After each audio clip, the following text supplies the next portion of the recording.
say,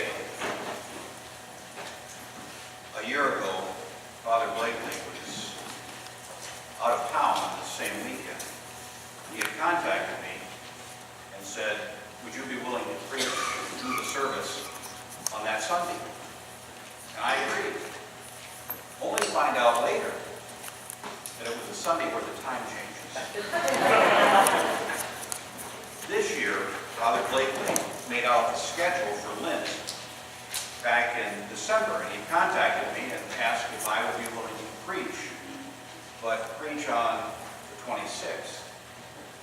And he assured me that he remembered I was a little concerned about having to do the service on the day of the time change, and he scheduled Father Wayne for that.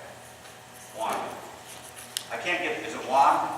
I try to stick the L in there, and I just can't.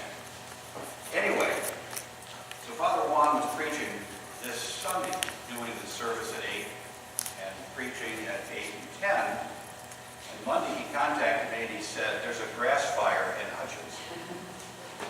Would it be possible for you to do the service at 8 and preach at both services? I agreed. Reluctantly, I agreed. And I will say two things. One, I think it takes a lot of courage for him to show up. Not only at this service, but he was also here at the 8 o'clock service. But also I want to say that I have a tremendous amount of respect for Bill and all the men and women who fought those fires, not only in Reno County, but across the state of Kansas. So,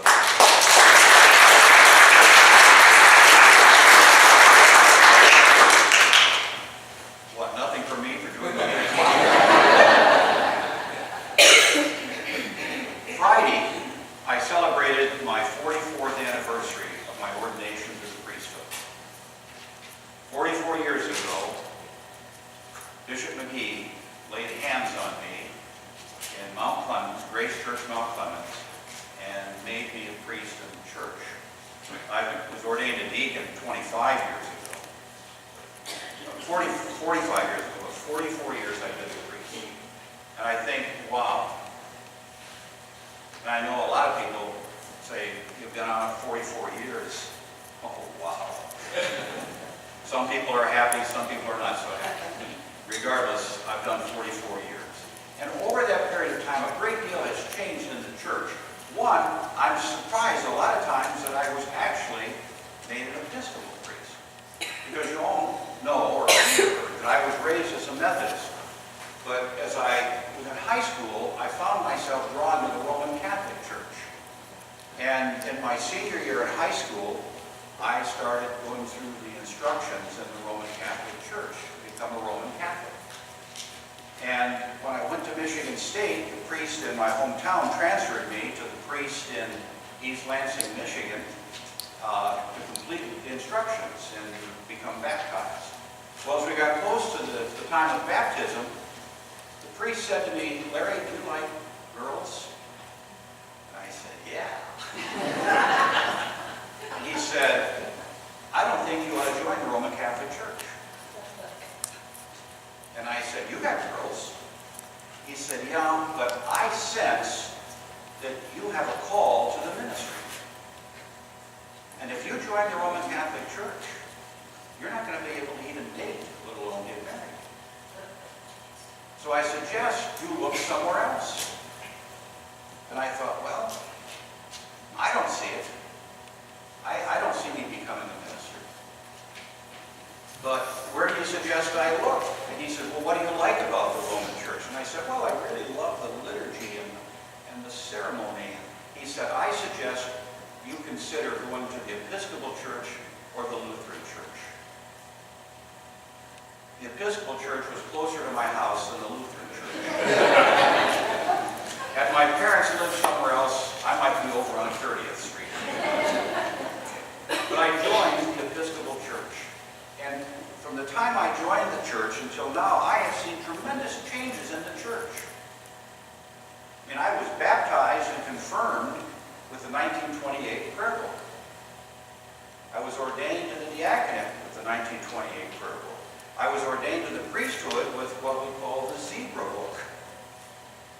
installed in several Episcopal churches as vicar or rector using the prayer book that we use now. It's changed. It's not the same. Over the course of those 44 years, we have seen women be ordained, which is a good thing. Good thing. We have seen the church deal with issues with same-sex relationships. We've seen the church deal with the change of not only the prayer book, but the hymnal.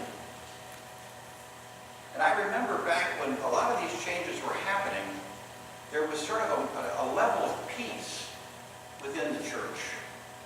Right? Especially with the clergy. Because some of you may be surprised, but I was a raving liberal when I came out of seminary. I had hair down past my shoulder. I wore a leather headband, rawhide headband.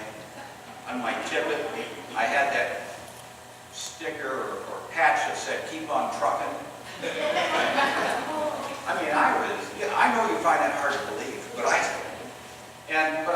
gotten a little bit less over time, and I still haven't given up the values that I had.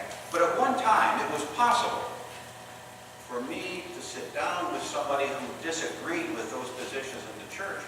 We had a decent lunch, or dinner, or drink.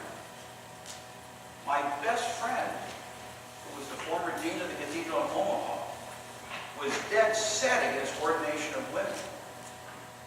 And Tom and I would have horrible arguments about that. But when it came time to sit down and have break bread, we got along. There wasn't any animosity, even though I thought he was stupid. And there was no animosity with him towards me, even though he thought I was stupid. But we got along because we understood that there were different opinions, different values, different ideas. We have sometimes reached a point where it is very difficult for us to be open with one another and understanding with one another. You know, Abraham, it says here in that Old Testament lesson, Abraham was given a blessing by God, not because of anything he did, not because of anything he thought, not because of anything he believed other than he believed in God. And in the letter to Romans, Paul writes that it is that justification, it is that understanding that we are not saved through our works, through our thoughts and beliefs, but we are saved through our faith in God alone. Now this book of Romans is very important because there was a monk back in Germany 500 years ago this year was reading in the first chapter of Romans, 17th verse, that we are justified through faith alone. And Martin Luther set Christianity on its head. Because he said we are not ever going to get anywhere through our works, but it's through our faith. We cannot earn God's love. We are freely given God's love when we believe in God and we love God in return. As Paul writes, Abraham believed God and it was reckoned to him as righteousness. He believed God and it was reckoned to him as righteousness. Through the righteousness of faith, we become righteous. God confers righteousness not on how we live, but on how we act and how we believe. The law brings wrath,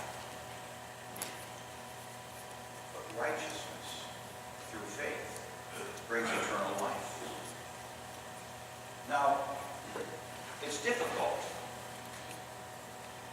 to look at someone who does not agree with you and accept them. It's hard. But yet God calls upon us to be accepting of people out of love, not because of what they believe or don't believe, but because God believes in us. Look at that story of Nicodemus, and I'll mention that Nicodemus also mentioned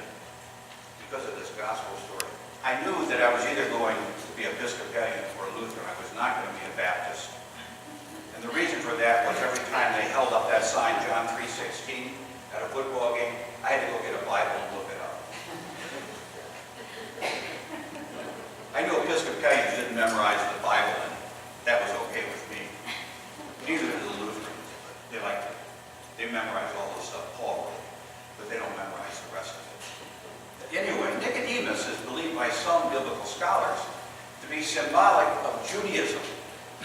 He represents the whole of Judaism. So when he is questioning Jesus, it's Judaism questioning Jesus. It was the people of Jesus' time. In John's Gospel, which is a little symbolic and kind of mystic, John's Gospel was written for Jewish Christians in Rome. So it would not be unusual for these Jewish Christians to understand where the Jews were and what they believed. It was important for Jesus in that story to explain to people that you have to be born again by Spirit. The Spirit of God, that's where we find strength. That's where we find hope. It's not through good works. It's not what you do. It's how you love is important. As it says, God so loved the world that he gave his only begotten Son. I got to look it up. Remember, I couldn't be a Baptist. That whoever believes that God did not send his Son into the world to condemn the world, but in order that the world might be saved through him. Since Jesus didn't come to condemn the world, why should we? Now I know that's a hard thing to do when we have to interact with people with whom we don't agree. And it's real easy for us to say, and for me to say, if they were a good Christian, this is what they would think. But that's not the way it works. I read a story this week about a Zen Buddhist. He was a teacher, and he had his students around, and he had a cup of tea. He'd taken some sips out of the tea, and he said to one of his students, "Fill my cup." So the student immediately came up with the teapot and poured more tea in. He said, "That's not enough." So the student filled it right to the top. And the master said, "There's still old tea in there." And the student said, "Master, I can't put any more in. If you want fresh tea, I can't fit it in there." And the master said, "That's the point. If you want fresh tea, you've got to get rid of the old stuff." And he emptied the cup, and the student filled it with new tea. In Lent, we're often asked to give something up. Well, maybe rather than giving up something, what we need to do is find a way to empty our cups. Get rid of the prejudice and the bias and the misunderstandings. Empty those out of our lives so that we can be filled with the Spirit. And when we're filled with the Spirit, we then become justified, not through the good works. We're justified through our faith. And once we are justified through our faith, we can then go into the world to make a difference and do good works. Not by judging, but by loving. Not by judging, but by helping. Not by our own strength, but by the strength of God. The gradual hymn that we sang, I think, is appropriate. My faith looks up to thee, thou Lamb of Calvary, Savior divine. Now hear me while I pray, take all my guilt away. Oh, let me from this day be wholly thine. That's my prayer for you and for me in this Lenten season, that our cup might be